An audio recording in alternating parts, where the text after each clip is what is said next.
If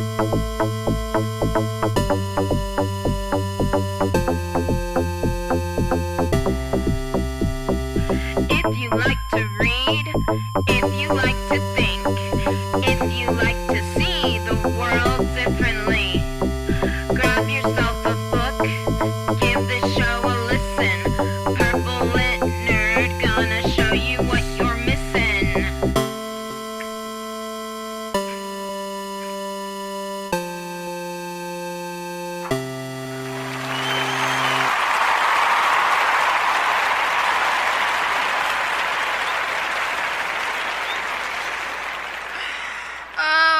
It's just a recording, but it makes me feel like so significant. Oh. Welcome to my insanity. That is the Purple Lit Nerd podcast for December the 23rd, 2017.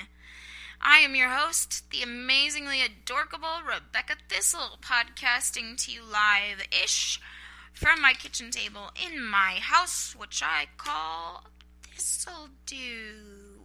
Yes. So, before we go any further, as I always have to do, because people are really anal about this, spoilers ahead. This is your fucking spoiler alert. If you have not read American Gods by Neil Gaiman, preferably the 10th anniversary edition, but I don't think it really matters that much, stop listening. Just stop. There will be spoilers ahead because I am doing this show for people who've actually read the book. Unless you're one of those people like me who just really doesn't give a fuck. Sometimes I think actually spoilers help me. I had a hard time getting through the first Song of Ice and Fire book, A Game of Thrones. And I think it helped that somewhere along the way I found out that Ned Stark was going to die. Spoiler alert. And it actually helped me get through it. I was still like, no! I was so devastated. I was so angry. But at the same time, I knew it was happening, so I think I was only marginally less devastated and angry because I knew it was going to happen. So, I don't know. I am one of those weird people. But if you're one of those people who does not want anything spoiled, turn this off. Stop. Go get the book. You can probably find it on Amazon for a really good price. I got mine off of audible.com. It's a full cast recording. So you've got somebody who's reading the narrative bits, and then you have different people reading the dialogue for different characters. So it's really cool. So I got mine off of Audible. It was 1 credit. I don't know how much it actually costs in general, but if you get an Audible subscription, you pay a little over $15 a month, and you get 1 credit every month, and I love it. So I get 1 audiobook every month, and that makes life bearable. So what are we going to talk about today? We are going to continue our journey into the crazy number of ancient theological illusions. Why do I say theological and not mythological? Because these are the stories and the beliefs that formed religious practices for various cultures around the world throughout history. It is just respectful to call it theology, because I don't want somebody, because I have had this happen. I hate when it happens. You got some asshole atheist or whatever going, well, I find your Christian mythology really cute or really interesting. No, it's not freaking mythology. It is something that forms my religious beliefs and provides me comfort. And if you don't agree with it, then don't agree with it, but show me some damn respect. But if I want respect, I have to show respect. So, anyways, now that I've gone over that yet again, which pantheon are we going to talk about? We're going to talk about the Slavs. Oh yes, this is going to be fun. Because we have one of the major players in this is a character known as Chernigog. And actually, before I go any further, let me Let me be clear. I am not good with Slavic names. I'm not good with Eastern European anything. Okay? So, I'm may butcher these. I'm mostly going off of how they're pronounced in the audiobook. Okay? Okay. So you have Chernigog, who is...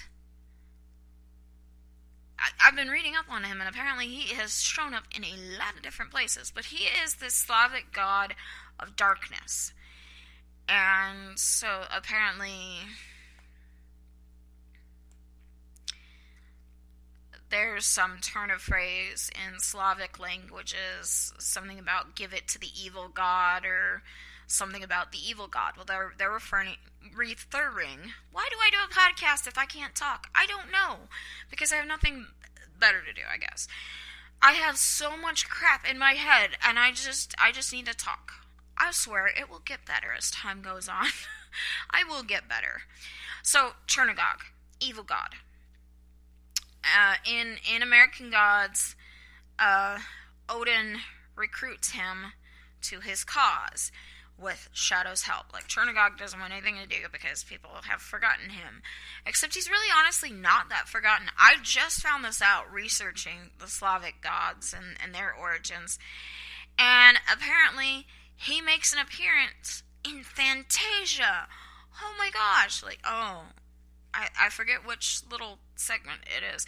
But he's there, and he's got the batty wings. And anyways, that's Chernigog, or that's a version of Chernigog. So maybe because of that, that's why Chernigog is still there. But he's a chain-smoking Russian-type guy who likes to play checkers. And he's very cranky and very funny, and I adore him. He's just so fun. he's I wouldn't want to hang out with him, but he's just so fun in this, like, dark way. He, apparently worked for some time in the 50s or whatever, killing cattle with a sledgehammer. And he takes great delight in that sort of thing.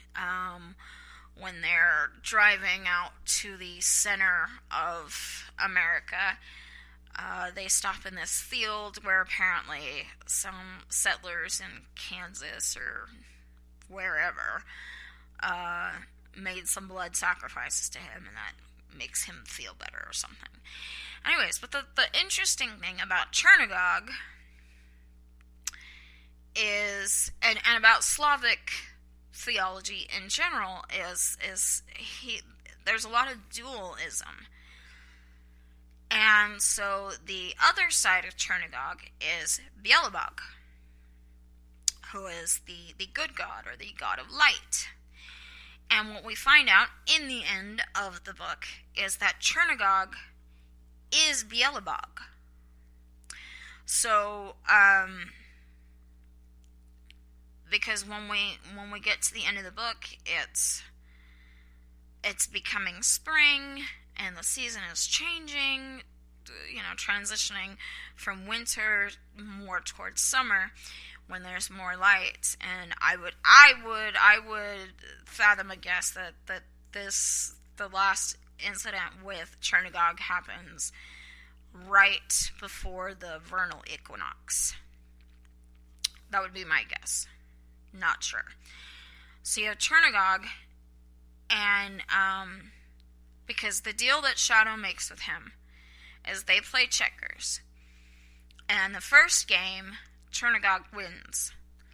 And so Shadow says, they make a wager, and Shadow says, if you win, you get one blow of your sledgehammer on my head. But if I win, you have to join up with Wednesday. And so Chernigog wins the first game, and so he gets to hit Shadow with his hammer one time once all this shit is over.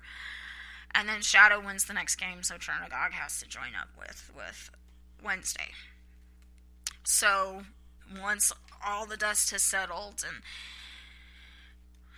Shadow goes back to Chicago to see Chernigog, and he finds He finds him. He's like, you get one blow on my head. Let's go. And Chernigog takes out his hammer because he's almost Beelzebub now.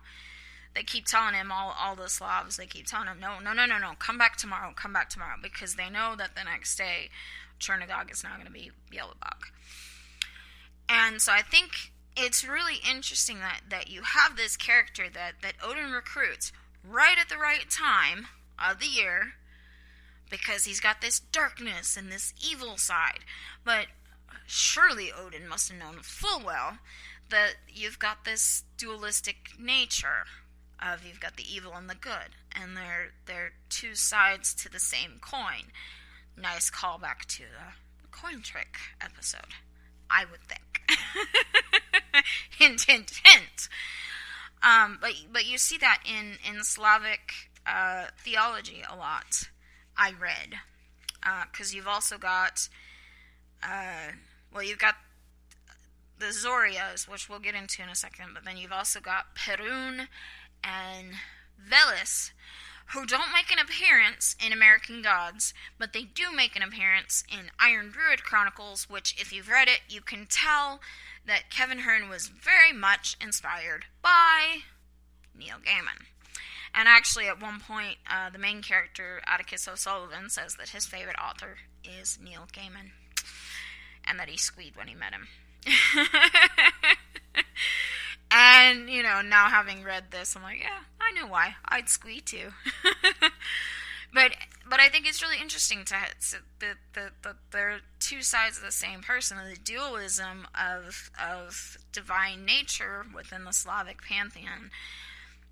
But you can also kind of look at it as the dual nature of humanity, because oftentimes humans project onto their deities their own characteristics, and you,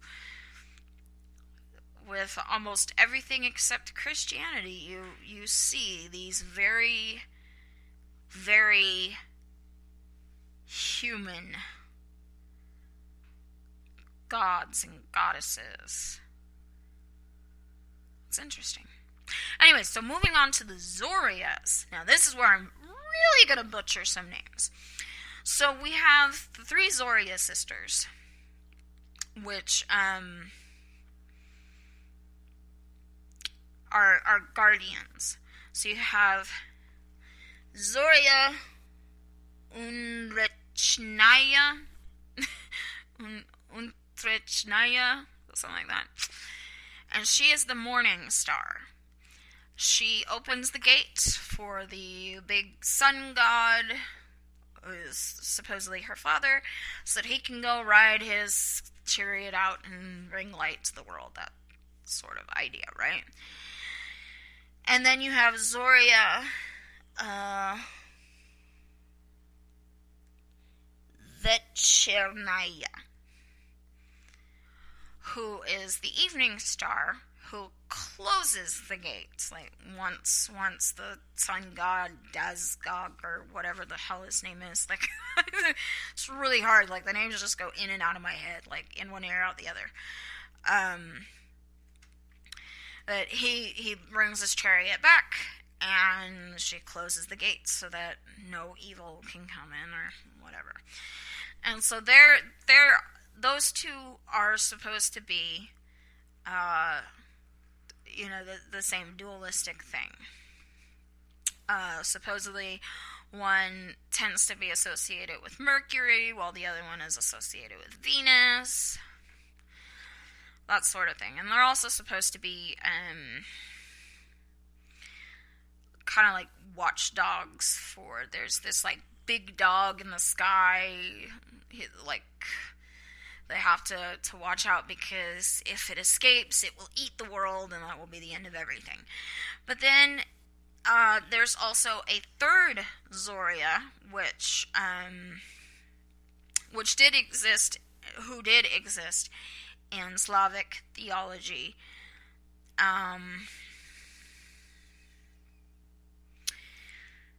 But somehow you've got some like contradicting stories about her. Sometimes she's associated